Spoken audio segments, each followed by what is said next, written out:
تک 12 بجے تک وہاں پہ کھڑا رہا ہے، صرف اس لیے کہ وہ میرا بیٹا ہے. اس کی تصویریں فلیش کر کر کے، اس کا نام فلیش کر کر کے، کہ اس کو زبردستی امپلیکیٹ کرے بیچ میں. یہ کہاں کے انصاف ہے؟ میں صرف یہ پوچھنا چاہتی ہوں اور لوگوں کو یہ بتانا چاہتی ہوں کہ وہاں پہ ہوا کیا. جو عینی شاہد تھے پوچھیں اس میں کہ دونوں گاڑیوں کی غلطی تھی کہ نہیں تھی. فوٹیجز نکالیں، وہ نے ہم ویسے تو ہر جگہ کی فوٹیج کو نکال کر باہر کر دیتے ہیں، لیکن صرف شاید میں اس عہدے پہ ہوں، شاید کچھ لوگوں کو میری شکل نہیں پسند یا میرا کام نہیں پسند، یا میں کچھ امپورٹنٹ کیسز میرے پاس لگے ہوئے ہیں ان میں سفارش نہیں سن رہی، اس کے اوپر مجھے پچھلے آپ نے 10-12 دن سے دیکھا ہے کہ مجھے وکٹمائز کیا جا رہا ہے. اور بارہا ایک میڈیا میں کریکٹر اسیسینیشن کی کیمپین چلتی ہے جس میں پرائیویٹ قسم کی میری فیس بک سے ادھر سے تصویریں لے کے چلائی جاتی ہیں. کوئی تو ہمارے ہاں ایتھکس اور لمٹس ہو کہ کہیں پہ ہم کہیں کہ گھر میں سب کے مائیں بہنیں بیٹیاں ہیں، کوئی اخلاقیات کی حدود ہیں.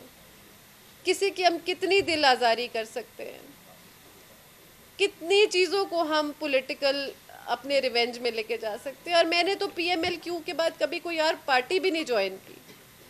That was the last party I joined.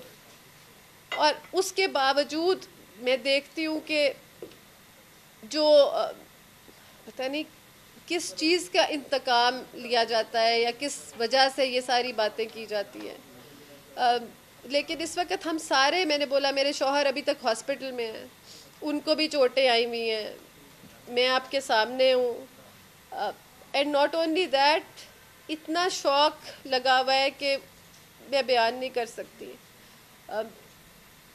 میں پھر سے سنے پرائم منسٹر صاحب نے اس کا نوٹس لیا ہے، تو میں ان سے ریکویسٹ کروں گی کہ پلیز وہ C C T V footages release کرائیں تاکہ ہمارے اوپر جو یہ کہا جا رہا ہے کہ میرا بیٹا شاید ڈرائیو کر رہا تھا، میرا بیٹا ہرگز ڈرائیو نہیں کر رہا تھا. انصاف ضرور کریں. میں خود ایک انصاف کی کرسی پہ بیٹھتی ہوں اور شاید میرا قصور یہ ہے کہ جو بے زبان عورت ہے میں اس کو زبان دی ہے. یہ ادارہ پہلے بھی تھا لیکن میں نے 2 سال میں شاید بڑے بڑے لوگوں کے اوپر بھی جو میرے پاس ہیرسمنٹ کمپلینٹس آئی ہیں.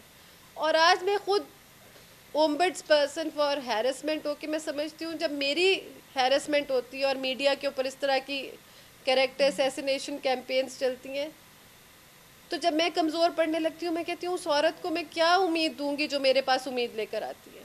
اور میرا سد باب کس کے پاس ہے؟ ان کا سد باب تو میرے پاس ہے. آپ نے کہا کہ سیکشل ہراسمنٹ کے آپ کے پاس کیسز ہیں، کچھ بڑی پروفائل کے میں ذرا بات کر لوں، please don't add sensation. This is what I am begging you all. کہیں پہ تو ہم ایک چیز کو ایک ڈائریکشن میں بات کر لیں. آپ ہر چیز میں چسکا نکالنے کی کیوں کوشش کرتے ہیں سارے؟ دیکھیں جی، حادثے کتنے حادثے ہوتے ہیں مجھے آپ یہ بتائیں. میں گاڑی چلا رہی تھی، میرے شوہر چلا رہے تھے، میرا بیٹا چلا رہا تھا، اور آپ لوگوں کو کیونکہ ایک صرف ون سائیڈڈ ورژن چل رہی تھی تو آئی وانٹیڈ کہ میں آپ لوگوں کو دوسری سائیڈ کی وہاں کی حقیقت جو ہم وہاں موجود تھے یہ بتاؤں. نہ ہی تو میرا کوئی پریس کانفرنس کرنے کا ارادہ تھا، یا تو آپ لوگ خود ہی آ گئے ہیں سارے، اور نہ میری حالت ہے کیونکہ میں ابھی تک I am in state of shock. You can't imagine what we've gone through. وہاں پہ جو حال تھا، جو سما دیکھ کے آئے، آپ نے گاڑیوں کے حال سے دیکھا ہوگا کہ یہ کتنا بھیانک حادثہ تھا. تو just for that I just wanted to tell you کہ واٹ ہیپنڈ ایکچولی، وہاں پہ ہوا کیا. اور آپ پلیز برائے کرم خود بھی وہ C C T V footage دیکھیں. پھر اس کے بعد میں کوئی پریس کانفرنس بھائی نہیں کر رہی ہوں میں. جی نہیں، میں کہہ رہی ہوں آپ ٹول دیکھیں، آپ یہ دیکھیں اگلی گاڑی چلا کون رہا ہے. تو ہر جگہ ہے نا، ہر کلومیٹر کے بعد سیف سٹی کا کیمرہ لگا ہوا ہے. آپ یہ دیکھیے کہ گاڑی چلا کون رہا ہے. اچھا میڈم، یہ بتائیے کہ آپ نے اس پریس کانفرنس کے دوران ہی کہا کہ میں جس سیٹ پہ ہوں اس پہ بہت سے پریشر آتے ہیں. جب آپ سے پوچھا گیا کہ وہ کون سے پریشر ہیں تو آپ کہہ رہے ہیں کہ میڈیا دوسرا نام نہ دے. آج جو وہاں پر یعنی شاہدین سے تھے ان سے ہماری بات ہوئی ہے، انہوں نے کہا ہے کہ ریڈ لائٹ ہو چکی تھی،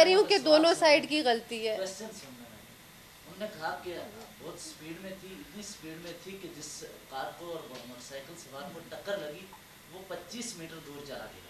واقعہ یہ ہیراسمنٹ والے ایشوز کا نہیں ہے, واقعہ یہ ہے کہ 4 ماؤں کی گودیں اجڑ گئی. جی بالکل. اس حوالے سے کون ذمہ دار ہے, اس پہ ذمہ داروں کا تعین کہاں ہوگا؟ پولیس اپنا ایکشن کرے جو وہ انکوائری کر رہے ہیں. جی انصاف لے, اپنا کورس لے. لیکن اگر ہم تینوں میں سے کوئی گاڑی چلا رہا تھا تو ہم ذمہ دار ٹھہرتے ہیں نا. میڈم کیا آپ جو آپ کے بیٹے ہیں آپ انہیں پریزنٹ کریں گی, کیونکہ بائی نیم جو ہے ان کے ایف آئی آر ہوئی اور وہ مدعی جو ہیں وہ بھی اسی گاڑی میں زخمی ہوئے جنہوں نے وہ درخواست دی اور اس پہ یہ ایف آئی آر. میں نے تو میرا بیٹا موجود ہی نہیں تھا. آپ دیکھیں نا CCTV فوٹیج. میں تو کہہ رہی ہوں انکوائر اٹ. میڈم یہی بات ہم کر رہے ہیں, آپ خود انصاف کی کرسی پہ بیٹھے جی. اب ایک ایف آئی آر ہو گئی ہے, ایک قانونی پروسیس ہے تو قانون ول ٹیک اٹس کورس, بٹ بغیر دیکھے ہیئر سے پہ تو نہیں قانون عمل کرتا نا جی. میں تو یہی کہہ رہی ہوں کہ آپ یہ کیمرہ تو نیچے کر دیں, وہ اتنے کیمرے چل رہے ہیں.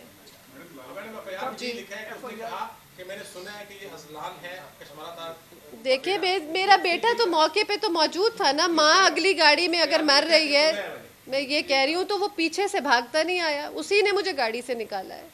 But that doesn't mean he was driving the car. میں تو کہہ رہی ہوں کہ CCTV پلیز فوٹیجز نکالے تاکہ جو کیوروسٹی ہے یہ ختم ہو جائے. ہمیں بھی اتنی تکلیف ہے, میں بھی ایک ماں ہوں, آپ بھی باپ ہے, کہ کسی کی گود اجڑے تو اس سے کوئی انسانی جان جانے کا تو کوئی ہمارے پاس الفاظ ہی نہیں ہے. But it was an accident. Media trial اپنی جگہ, لیکن واقعہ کا ہیراسمنٹ جیسے ایشوز واقعات کا کوئی تعلق نہیں. چلے مہربانی جی, تھینک یو. تھینک یو جی, تھینک یو بھائی. ایک ہفتہ پہلے یہ چیز آئی تھی اور یہ بیٹا حکومت کی طرف سے یہ چیزیں آتی رہی ہیں کہ میڈم کشمالہ طارق پہ تحقیقات ہو رہی ہیں, کچھ رقوع کی, کچھ کروڑوں کی. تو وہ کیا چیز معاملہ ہے؟ اور انفارچونیٹلی کل کا انسیڈنٹ ہو گیا, تو یہ ایک ہفتے سے جو چیزیں چل رہی ہیں, میں نے آپ کو کہا کہ میرے پاس, آپ سارے بھی میڈیا سے ہو, کبھی مجھے دیکھا ہے کہ میں نون لیگ میں ہوں؟ مجھے بتاؤ, اتنے پرانے آپ صحافی ہیں, مجھے بتائیں PMLQ کے بعد مجھے آپ نے دیکھا ہے کبھی کسی پارٹی میں؟ بتائیں سارے.